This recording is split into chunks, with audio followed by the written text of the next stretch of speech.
মধ্যরাতে অস্বাভাবিক চিৎকার, দেহের খিঁচুনি আর কিছুক্ষণের মধ্যেই নিথর। সব মিলিয়ে এক রহস্যঘেরা ঘটনার জন্ম দিয়েছে।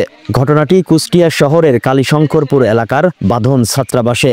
নিহত সাব্বির হোসেন লুবাব ঝিনাইদহের শৈলকুপার খন্দকবাড়িয়া গ্রামের বাসিন্দা। সে কুষ্টিয়া দর্পণ পলিটেকনিক ইনস্টিটিউটের মেডিকেল টেকনোলজির প্রথম বর্ষের ছাত্র ছিলেন।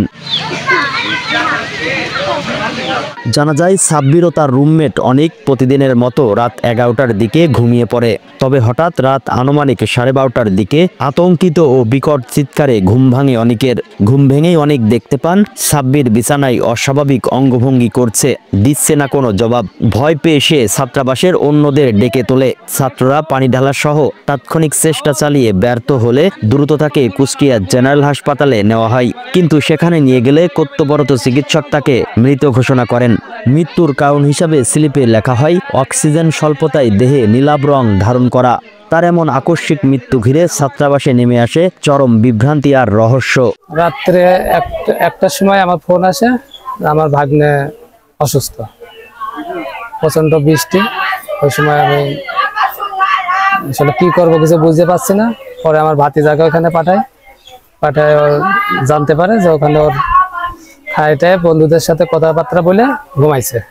আর ঘুমের পরে ও ব্যাং ডাকছে, ব্যাং ডানার এসে ওকে নিয়ে হসপিটালে নিয়ে গেছে। হসপিটালে যা কোনো তো ডাক্তার মৃত ঘোষণা করছে।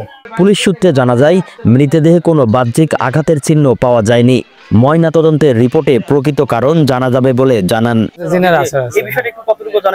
ওখানে এর আগেও একটা ছাত্র এখানে এরকম হয়েছে, জিনের ইয়ে হয়েছে।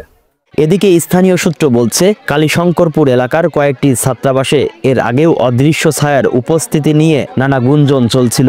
কেউ বলছেন মানসিক বিপর্যয়, কেউ বলছেন অদৃশ্য শক্তির প্রভাব। ফলে এই ঘটনাকে ঘিরে তৈরি হয়েছে ভীতিকর পরিবেশ। ছাত্রাবাসগুলোই ছড়িয়ে পড়েছে অজানা আতঙ্ক।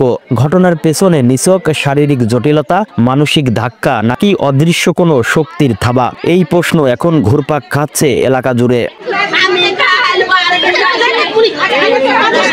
এদিকে একমাত্র ছেলেকে হারিয়ে শোকে পাথর হয়ে গেছে পিতামাতা। পাড়া প্রতিবেশী, বন্ধু বান্ধব ও স্বজনদের আহাজারিতে ভারী হয়ে উঠেছে পরিবেশ। এভাবে অকাল মৃত্যুতে নিস্তব্ধতা নেমে এসেছে পুরো এলাকায়, যেন শোকের ছায়া ছড়িয়ে পড়েছে চারদিকে। সচেতন মহলের দাবি সঠিক তদন্তই উন্মোচন করবে এই মৃত্যুর মূল রহস্য। তবে আপাতত বাঁধন ছাত্রাবাসে চেপে বসেছে নিস্তব্ধ ভয় আর অশরীরী আতঙ্কের ঘন কুয়াশা।